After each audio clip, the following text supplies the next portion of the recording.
Alright, what's up everyone? This is Plus from Smogon University. For those of you who don't know me, I run a little program called Battling 101 on the forums. What it essentially is it's a program that helps newer players become better battlers, to familiarize themselves with different kinds of Smogon metagames, and just to integrate themselves into the forums a little bit better, just to get some one-on-one experience with some great battlers and some great people. Unfortunately, we only have a limited amount of spots per round, so what I'm going to do is I'm going to be making a monthly web series on the Smogon YouTube channel, just going over some battling basics and to establish a battling foundation for people of any metagame or background experience, whether you're starting in overused, underused, rarely used, or even different formats like doubles.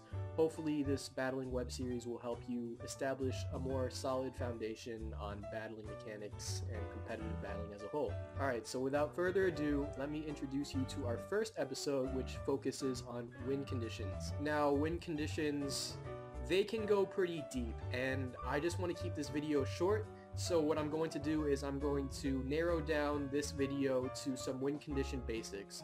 Essentially what we're going to do is we're going to find win conditions on your team and your opponent's team. We're going to target threats to our win condition. We're going to find scenarios in which we can bring our win conditions out. And then we're going to figure out what happens if one win condition goes completely out the window. Alright, so this is a battle I had with one of my past 2Ts. We staged this battle in order to show you the win conditions needed for me to win and for my 2T to win. Now, because this battle is staged, the plays we make are very questionable. We just battle for the mindset of, setting up the win condition. So, don't comment on my very bad plays and don't comment on his very bad plays. We know. Alright, so my win condition would be Mega Metagross, and his win condition would be Mega Gyarados. For me to sweep with Mega Metagross, it's Agility, Meteor Mash, Earthquake, and Ice Punch. So I know that I need to eliminate the Gyarados, which is probably Mega, and I need to weaken the Conkeldurr so I can one-hit KO with Meteor Mash since I do not have Zen Headbutt. Also, I would probably want to have Stealth Rocks up early game because his Garchomp might be sashed. I need to break the sash just in case so he doesn't revenge me with an Earthquake late game. So I can just, kill him off with Ice Punch. So, without further ado, here's the game. He's going to lead with Jirachi. I'm going to burn the switch into Gyarados, and there goes his Gyarados. Now, I don't care about keeping my air balloon in this game because my win condition is Metagross, not Heatran. He's going to go for the Dragon Dance, I'm going to go for the Rocks, which are important too, setting up my win condition, ensuring that the Garchomp does not have Focus Sash. He goes for the Crunch, and I just eat it all up. He goes for the Waterfall. Now, obviously, he should have done like a Mold Breaker, Earthquake, or he should have switched or something. We know. I Volt Switch out, I go to my Weavile. Now I can kill him with Ice Shard. Now what he's going to do is he's going to bring in his Conkeldurr, which I told you before, he needs his Conkeldurr weakened in order for me to sweep. And I just get the Ice Shard damage. He goes for Mach Punch, not Drain Punch. Now, obviously, he should have went for Drain Punch, but still. Now I bring in my Latios. I go for the Psyshock. Now, I don't really need Latios if he's going to just, kill me off with Iron Head. So that's what he's going to do. He's just going to Iron Head my Latios. I'm just going to rack up a little damage on his Jirachi. Just going to sack it. And then this is the scenario in which I can bring in my Metagross safely, set up the agility, just hope that he doesn't flinch me to death. Luckily he doesn't, and at this point it's already good game as long as all my Meteor Mashes connect. And this is all there is to win conditions. You just identify the scenario in which you can bring in your win condition, and then you just win. Now, getting to that scenario is the difficult part, and then the one that we kind of half-assed. Obviously, this game should have dragged out a lot longer, but this is just to show you like the scenarios needed for me to sweep with the Metagross.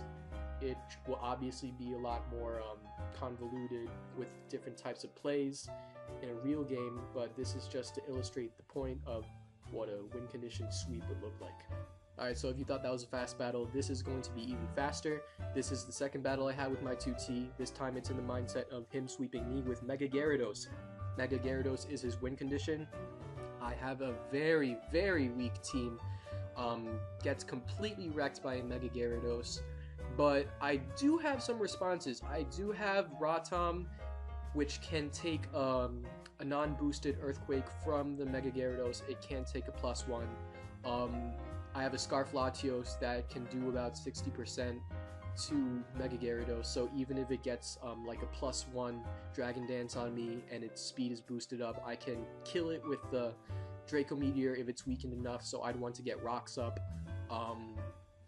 As for other things I could have done, I could I could use my Weavile to Ice Shard at like extremely low health.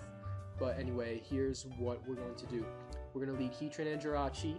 I'm going to double switch into Tyranitar, predicting the Latios. Now you might think that's an amazing move, but what ensues here is pretty much the game changer of the entire game. I'm going to go for the Pursuit, and this is what I mean by playing turn by turn. If you play turn by turn and say, okay, now his Latios is dead, I'm up 6-5, I have the advantage. Now that's not the way you want to think about this when you're playing Pokemon. When I pursuit the Latios, I'm Scarf Tyranitar, so this gives my opponent a perfect opportunity to bring in his Gyarados, Mega Evolve, Dragon Dance, and sweep my entire team. Now at this point, it's pretty much good game. Probably should have went for the Stone Edge against his Latios, just to make sure that like if he does bring in his Gyarados against my Tyranitar, I do get some damage in, and then I can revenge with Draco Meteor at the end when he only has +1 speed. And obviously I didn't, so he's just going to proceed and sweep the rest of my team. Now this just goes to show you how important it can be sometimes when you have glaring weaknesses such as mine to recognize the win conditions on your opponent's team and, to play around that a little bit, because, more times often than not, your team isn't going to cover every single threat in the overused metagame or whatever metagame that you play. So it's very, very important that you recognize your opponent's win condition and play around that. Not play turn by turn and just play in terms of threats. What kinds of Pokemons are threats to your team? You have to identify that first before you start clicking those buttons. Alright, so that's it on win conditions. Thanks for watching the first episode of Battling 101 Basics. As for win conditions, obviously they're going to be a lot more complicated than the scenarios that I've shown you here today, but that's okay. I just want to cover the basics, as this is a web series covering battling basics. Obviously the win conditions are going to be a lot more complicated, and they're going to change as the game progresses, as Pokemon's a very dynamic game. There's going to be hacks, and you're going to get outplayed, or you're going to outplay your opponent, and then the win conditions just change as a result. And obviously there's not just one win condition. Most of the time there's usually 2, 3, or 4. It changes as the game progresses, as I said before. Anyways, thanks for watching the first episode of Battling 101 Basics again, and I'll provide a link to the Battling 101 schedule in the description below. Hopefully some of you sign up for the program if you liked what you saw.